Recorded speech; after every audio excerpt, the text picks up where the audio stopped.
All right. Still working out my my technical issues. I am not tech savvy at all. But this is Tairah. I am with Love Prevails, and I'm back again for another live feed. And I hope everybody had a really nice weekend. I'm super ready for Thanksgiving. I hope everybody else is. I've got my friend Kelsey here. Hello. How are you, Kelsey? Good. How are you? Good. You ready for Thanksgiving? As ready as I'll ever be, you know. I don't have family here, so Thanksgiving's always the holidays are just kind of always happen for me. Then we can talk about it more, but my family growing up, my dad was a pastor, and so we always had church stuff. Mm-hmm. So we never had like the family holiday. My boyfriend and I were just going back and forth because the holidays are a big thing for him and his family, and they're very festive and they do all the things, and I'm not that way. And so he's like, you're a Scrooge, and I might be a Scrooge, but it's not, I don't have any aversion. It's just not, it's never, they're just days to me. They're just other days. So, maybe this year will be different and be more special. He's hoping. Yeah. So we'll see. It'll work out. My dad was a pastor also, but we had the very specific family time where we with grandparents, aunts and uncles, huge family get-togethers, and they were always so special. But we also did like the potlucks and things like that at church, and yeah. I don't do potlucks anymore. I don't eat the food. No. Once you see how the sausage is made, you never go back. So, or the cat hair in it. Yeah. But I hope you really enjoy it. It sounds like it's going to be a special year. I think it will be. We'll do a Friendsgiving kind of situation. I'll hit an AA meeting or two, for my own sobriety, my own recovery, but also people. So I've been sober since 2014. So I celebrated 10 years last month. And I've learned Thanksgiving especially, Christmas is not so much this way, but Thanksgiving especially, there's usually one or two people that kind of stumble into an AA meeting because they are in a really bad spot. Oh, yeah. And I've always thought that it's a good way to be of service just to show up for those people, because I'm not exaggerating when people have come in like it was an AA meeting or suicide, and I chose AA, and I'm still not 100% on the suicide thing. So to me, it's always been important to just show up those days, even if there's 3 or 4 people there, because it's small. They're small meetings, but I think it's important to show up and be of service on those days, especially. I'm glad that you brought that up, because the holidays can be really, really tough for a lot of people. Mm-hmm. And, a lot of people have extra loneliness around the holidays. It's a lot of people, those of us that bury our feelings with substances, it's a very lonely, hopeless time of year. Yeah. And so there are places where people can go. And if you want to know where those places are, definitely reach out to me, and I can direct you. And, you don't have to be alone over the holidays. No. So.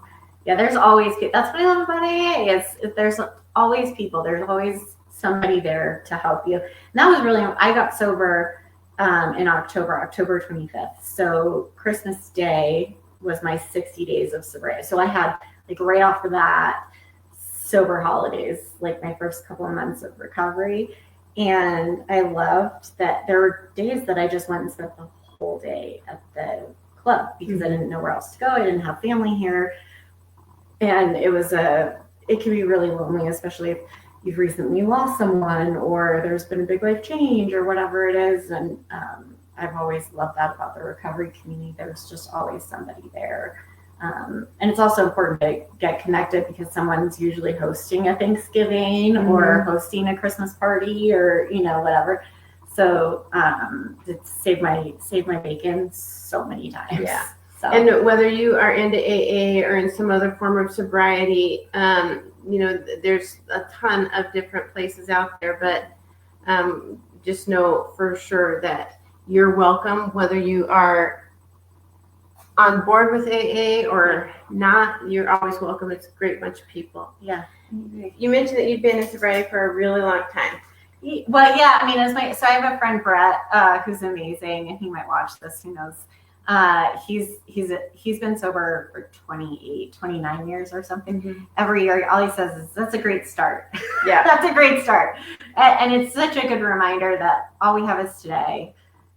Tomorrow, who knows? All we have is today. And I never, ever want to lose sight of the years over the days. Like some people get fixated. I have so many years, and that's cool. I'm glad that you do. But whoever woke up first this morning has the most sobriety today. So all we have is just one day. One day at a time. One day. Yeah. Because you don't know what tomorrow holds. Yep. But it has afforded me a lot of interesting experiences over the years. I'm statistically kind of an anomaly because I was 31 when I got sober. So I'm 41 now, if you want to math that. But having been sober now for 10 years, and I've now spent more time in recovery as an adult than I did drinking in my past life. Well, drinking legally anyways, but so I grew up in many ways. I grew up in AA because we're already stunted as kids and adults when we're drinking. We kind of pause at a maturational level, and so I grew up in AA in a lot of different ways. So it's been a wild decade. So you've seen a lot of stuff. I want to know, so what are some of the craziest things you have seen in sobriety? We were talking about this. So some funny stories. Feel free to chime in. There's been so many. One that always sticks out. I sponsor women. I think sponsorship is a really important part of recovery. It's something that I won't sponsor women if they won't sponsor in the future. And that doesn't mean a formal sponsorship, but giving back to the recovery community in some way, shape, or form. Not everybody should be a sponsor, I don't think. So anyways, I had this sponsee, and I met her. I was asked to speak at a rehab center up in Arvada, Colorado. So I spoke, and of course, a bunch of girls wanted me to sponsor them, and I have a limited capacity for time, energy, patience, all the things. So, but I did sponsor 2 of them, and one of the girls, went through the 90-day program. We go to graduation. She is up until this point working a really good program of recovery in the isolated rehab environment. So it's a fishbowl. Like, you can't look at rehab and say, like, you have 90 days of sobriety and like you're good to go, because it's a fishbowl kind of environment. They're protected. And this is the case for Al-Anon. So I go to her little graduation ceremony and everything's good. And her parents are both there, and her mom comes up to me and introduces herself and hands me a notebook. And I was like, what is this for? And I open it up, and she says, well, that is every username and password that our daughter has for everything. Her bank accounts, her social media, her email accounts, her credit card, her phone, her everything. And you're her sponsor. And I was like, yeah, but I don't want this. Like, I tried to give it back to the mom, and she's like, no, isn't that what you do? Like, you're going to monitor her phone calls, monitor her emails, make sure she's not spending any money on alcohol or drugs. Like, you're going to monitor this, right? And I was like, no, that's not at all what I'm going to do. Actually, as a matter of fact, and I'm not sure what your daughter told you my role was in her life. Like, my role is to sit with her once a week and go through the book. I'm there as a phone call if she needs it, or a text message or whatever. But like, she needs to do this on her own. We're learning to be independent adults. Correct. And this woman's in her 30s, mind you. She's not a 16-year-old. She's in her 30s. And I was floored. And the mom was like, well, I'm going to file a complaint. Who's your boss? And I was like, this is recovery. There is no boss. Like, what do you think I get paid for this or something? Tell my sponsor. Yeah, I'm like, I can give you my sponsor's name and phone number. She'll laugh at you, and she won't be as nice as I am right now. And it was just so funny. And I looked at the girl, we'll call her Susie. That's not her name, but want to protect her anonymity. I looked at Susie and I was like, what did you tell your mother that my job is? And she's like, well, keep me sober. And I was like, whoa, you do not understand any words that I've said for the last 3 months, because my job is not to keep you sober. My job is to help you walk through the steps, to be a listening ear, to be a, confidant, or, whatever. The big book of AA says sponsors have one job, and that's to be a closed mouth friend. Like, that is the only guidance that there is. So no, my job is not to keep you sober. And so that was the wildest, I think, especially from a family member, like somebody outside of AA. Obviously, like, sponsoring people and being in the rooms of recovery and the recovery community as a whole, you hear some crazy stories. Right. Addicts and alcoholics, we all kind of, our lives lend themselves to crazy. Mm-hmm. So it takes a lot to really, like, oh my God, right. And normal people, when they hear some of these stories, they're like, oh, that person was homeless and now they're a multi-millionaire, or like whatever the case is. And they get really, like, I don't know, starstruck or awestruck or something that some of these stories happen, but you get kind of desensitized to them. Mm-hmm. But what never ceases to amaze me is the dumb stuff that people do when they're in recovery and shouldn't be doing dumb stuff anymore. Like, we play the tape forward, you hear a lot. Mm-hmm. I had another girl from a rehab center, and we'll call her Nancy. And Nancy and I don't know what's another girl's name, Sarah. Nancy and Sarah. They were roommates in this rehab center. And so the rehab creates this, like, kumbaya experience that, like, we're going to do this and we're going to be the ones. And you could give them a polygraph and they would pass it. Right. Like, they're going to be the ones that the whole house stays sober. Yeah. They're different. Their class is different. They're going to do it. And so Nancy and Sarah, they were like, we're going to buck the system, and we're going to be the ones that stay sober and do all these amazing things. And you look, like, bless their hearts, like, I hope you do. Because I did. Like, now granted, all we have is today, but I never relapsed. I never went to rehab either, which I think was a gift. But my first AA meeting was it was actually a couple days after my last week, but I never picked up a drink. Haven't picked up a drink since. So never say never. Mm-hmm. But the truth is, less than 1% of people that enter recovery will stay sober in the long term. Mm-hmm. It's a very small number.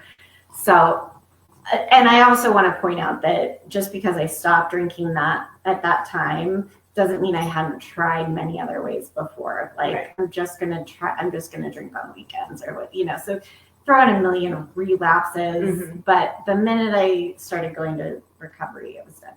So Nancy and Sarah's been through rehab centers. She doesn't think AA is for her, which is fine. AA is not for everybody.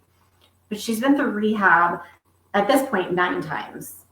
So, like, at some point you have to kind of look at, okay, this system is not working. Right. Like, you've been through it 9 times. Mm-hmm. And the consequences keep getting worse and worse and worse. You've lost all 5 of your kids. You've lost your job. She was a nurse at one point. She lost her license. Like, you need a wake-up call. And so Nancy and Sarah were bunking together.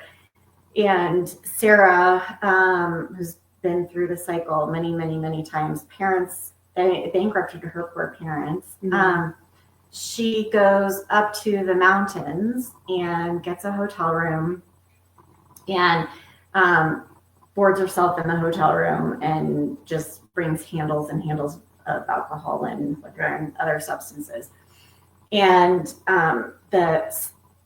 Sarah, the other girl, gets a phone call from the police in Vail, who got called because Nancy had overstayed her welcome at the hotel and her card was now being declined. She had paid for like a couple nights or something, and that was it. And this was past a couple nights, and she just boarded herself in this hotel room. So she calls Sarah and a couple of their other friends, and the police called Sarah, and then they rally all their girlfriends from rehab. These girls are all 3 weeks out of rehab, 4 weeks out of rehab. So I get a call from Sarah, again, not her real name. And she's like, Nancy's up in the mountains and she's holed up in a hotel and the police are trying to get her out and they can't get her out. And she called us to go up there. And I'm like, okay, Sarah, let's play this tape forward. What are you going to do when you get up there? Right. Well, we're going to take her to a meeting. Okay, let's back up a step. Have you asked her, does she want to go to a meeting? No, she needs help. So they're like in instant panic. And I said, okay, first of all, do you have the money, gas money to get up there and back? No, we have enough gas money to get up there, but not back. Okay, what are you going to do to get home? Like, you guys combined have $20. Like, this is not going to work. When you get there, what meeting are you going to take her to? Like, do you know what meeting is on? Like, this is Vail. It's not like they have meetings 24 hours a day. Right. There's only a certain number of meetings. No. Okay, well, how are you going to help her? Well, we have to be there we made a promise. And isn't that what she's trying to put it back on me. Isn't that what you're always telling us? We want to be women of integrity and make promises and stick to them, even when it's hard. Well, yeah, absolutely. You want to be a woman of integrity, but you made a promise you can't keep. So now your choice is to be honest and say, hey, we don't have the money to get up there. We can't help you out of this situation. Sarah got mad and hung up on me. And 2 days later, get a phone call from Vail County Jail that all 6 of them, oh Lord, had gone up. They went up to get Nancy. All these sisters in sobriety, they were going to be the ones. They had gone up to get Nancy, and they finally got Nancy out of the hotel room, and she brought all of her vodka and tequila and stuff that she had left over with her. And so they all got drunk together in a car, and then they all got arrested together. And so they were calling me to see if I would bail them out. Oh my gosh. And I was like, no, again, like, no. Like, what if my role as your sponsor makes you think that I will bail you out of jail? Like, that's not a crazy thing. I got a similar story, but I think I am who's with Sarah. I'm not sure what your names are, but I was in rehab, and of course those connections in rehab are deep. They're real. Yeah, they're deep. Yes. And so when you make that friendship connection, it is strong. And there were 4 of us in my group. Yep. And 3 of us stayed sober. 1 of them went out immediately. Man, I was going to save his life. Right. And so I was pretty new. And man, I'd have done anything. To help this guy and help him, because it was important that my friend stayed sober. Of course. So anyway, he drank right away, ended up in jail, 3 DUIs in 2 weeks, and then ended up in Nebraska. Finally calls me from Nebraska. He goes, I'm ready to go to rehab. I'm like, I'm on my way. And I drive up to Nebraska to get him. And then I get up there and he's like, oh, come on. I'm not ready to go. We'll just go in the morning. I'm like, heck no, we're leaving tonight. Right. And so me and a girlfriend of mine and him, we pile him into the car. We get all the way up to Colorado, and then he's like, I'm not going to rehab. I'm like, what? I'm like, oh my gosh, what? What do you mean? We just drove all the way up to yes, Nebraska. I said, yes, you are. That was the agreement. I'm not going now. And of course, he was really drunk, so I let him drink the whole time. And so I'm like, we're going straight to detox, period, end of story. Yeah. You're not going home with me. There's no way. No. And so I take him to the detox. They can't take him because got to make an appointment for these things. and so I'm like, you're not going home with me. And so I'm taking him from motel to motel to motel to check in somewhere. But he's so drunk, nobody will take him. finally I take him back to the detox, and I'm like, he goes, well, they said there's no beds. I said, then he can sit in your lobby until the bed opens, because he's not going home with me. Yeah. And he's either that or the ER, or take your pick. Yeah. And so I ended up dropping him off, and I left, and I was furious. And for the next 2 weeks, he just goes in this downward spiral in a motel. And then but to top it all off, to top that night off, I was trying to get his stuff out of the back of my car, and I'd seen that he had spit tobacco all over my brand new Highlander. And that's what was like, that's it for me. I'm dropping you off. And so that's when everything, I was done helping at that point. And then I told my sponsor about it, and I was furious, and she was just kind of laughing, going, Yep, these are the things we learned in sobriety. Mm-hmm. Yep. You can't help everybody, but that's the only time I've done that. And then another thing is that I still get grossed out over that story. Yep. And he did end up getting sober after spending, I think, 15 months in jail. But that'll do it. But another thing that I hear, and I've heard it multiple times, is these people will get sponsors, and their sponsors will tell them, define every single word in the book. And I'm just like, I would never. If you're a sponsor, do you do that? Like, I'm really Why? No way. No. I'll stay drinking. Thank you. Yeah. There's no way, because it's like that thick. Yeah. And I'm not going to do that. No, bits and pieces. I have heard multiple people tell me their sponsors will tell them that. And my response to that is, get another sponsor. Yeah. That's somebody who doesn't have time for you. No. I mean, okay, maybe it works for some people. That would not have worked. It would never, ever, ever. No. So if your sponsor's telling you that, find another sponsor. And it's not a good fit for you. If that's a good fit for you, then cool. But if it's not, if you're like a normal person, I have a friend in Florida he's been sober for like 50 something years, literally longer than I've been alive. And he says, there's a branch for every nut in recovery. And that's so true. Like, you don't have to, you're not stuck with somebody just because. Yeah. I mean, my sponsor, she's wonderful. We've been working together for 8.5 years. And she was at my very first AA meeting. So this woman has seen me through, she knows where all of the bodies are buried. Yes. And she laughs at me all the time. It's great. She doesn't take anything seriously.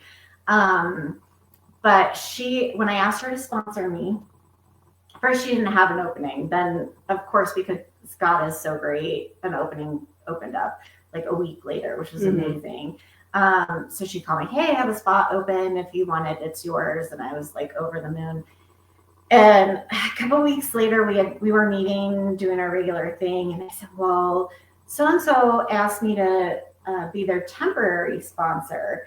And I don't know how I feel about that. Like, sponsors, like, I want to commit. Now I'm a huge fan of temporary sponsorship, especially for newcomers. I'll temporary sponsor anybody if they walk in and they just need a Band-Aid or being in recovery for a long time. I know a lot of women and good guys too. So I can help connect people that when you walk in, you don't know anybody from Adam. So you could wind up with my first sponsor was not a good fit for me, but it took me a year or more to realize that. But Debbie, my sponsor, looked at me and she goes, Kelsey, we're all temporary sponsors. Yeah. And I was originally hurt because I'm like, what do you mean? We're not going to like till death do us part. But she's right. Yeah. Like, we are all temporary sponsors. People move, they graduate, they relapse, they get promoted, lives change. Sometimes, the one sponsor is great for this time in your life, and another sponsor is great for another time in your life. Mm-hmm. And also, I will say having, some semblance of long-term sobriety. Now, Debbie's amazing for me, but my life has changed. I'm not the same girl I was 8.5 years ago. Right. And so there wouldn't be no hurt feelings if I said, hey, I think that I want to go work with so-and-so. And there have been a couple women that I've asked to mentor me, not be a formal sponsor, but to mentor me because I have tremendous respect for them. professionally or, whatever. And I think that's AA taught me so much how to lean on other women and take what you can from them. And also that your sponsor is not like the end all be all. There are facets of my sponsor's life that I want to emulate in every single way possible. And there are facets of her life that I don't want. Right. And it took me years to learn that, like, I don't want to be, you cannot expect one person to be your total role model and everything, so it's fun having, a lot of different women that have different perspectives and different things, and they don't co-sign on any of my BS. So that's really great. Yeah. I was with my sponsor, we started out as temporary. That was her thing. I'll be your temporary sponsor. And so about 4 years later, I still tease her. No, you're just my temporary sponsor. We never made this. Right. I never signed and notarized anything. This is not a blood oath. Yeah. But I like what you said about that, because me and my sponsor, we are not much alike. Right. In any way. Yeah. And I never really connected with women at all. Ever. And so having a connection with these women and men, I connect with men now too, whereas I didn't used to, but having this connection with women, because I never connected with women. No. They're some of the most important friendships that I have. Yeah. And my sponsor, we are definitely polar opposites politically. We are polar opposites with a lot of our religious views. There are lifestyle choices that we don't see eye to eye on. But what's great about it is these aren't conversations we even have to have. No. And so Debbie and we have very different views on a lot of different things, from politics to religion to relationship to professional thing, like a lot of different things. But she taught me, and I'm a very stubborn, pig-headed person. She taught me the importance of having people who aren't cookie cutter versions of you, and how critical that is, and what a gift that has been.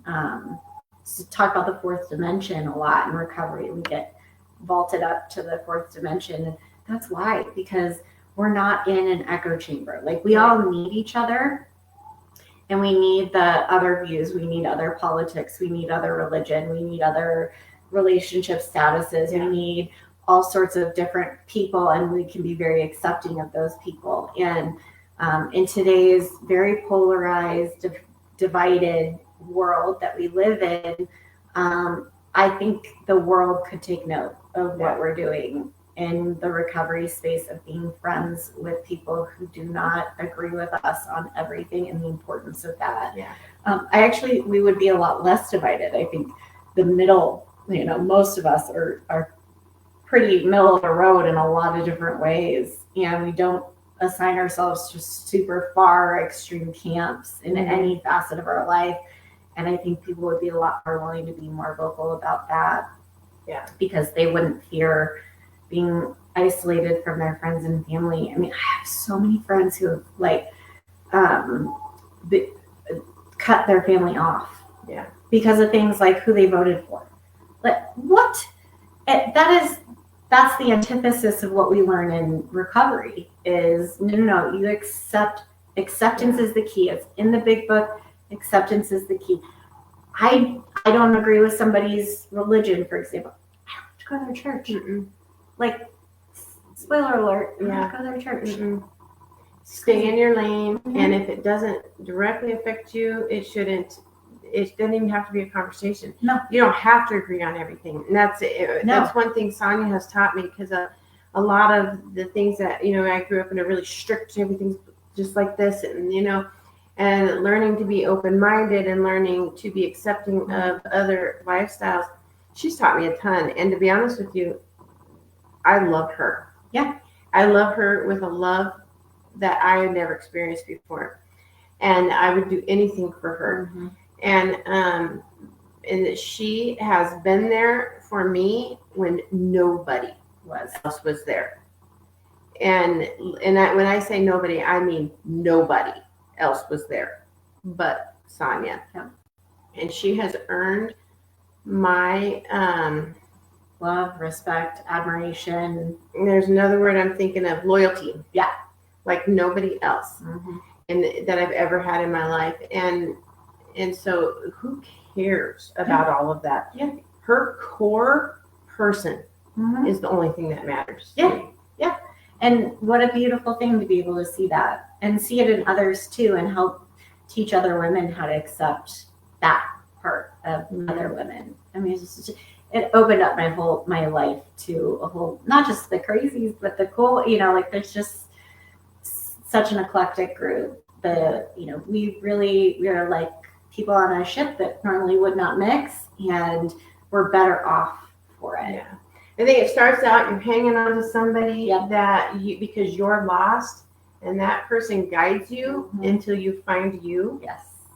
And then once you find you, then you can be open to everything else. Yeah. And help others find themselves and find, it's a great place. So this has been a great conversation. Yeah, we'll have to do it again. I hope that we can. I'd love to have you back on. Yeah. And I know that Kelsey's got to get going somewhere, so I don't want to tie you up. I want to wish everybody out there happy Thanksgiving. Thank you again for watching, and those of you that will watch down the road here in the next couple of days. Again, my name is Tairah. I'm with Love Prevails, and with Love Prevails, we do offer peer support and intervention services for those that are struggling with addiction, family members that are watching your loved one struggle with addiction. Please connect with me through Messenger. I've also got my website down here, and we're missing a W in there, but you can figure that out. And every Monday at 3:30, if you'll please like, share, follow, and comment. I'd love to know if there are topics that you would like to hear as we continue to have more and more people on sharing their stories and carrying on this conversation with me. Your best life is out there. Connect with me, and we're going to find it together. Happy Thanksgiving. Happy Thanksgiving. We'll see you next Monday. Cheers.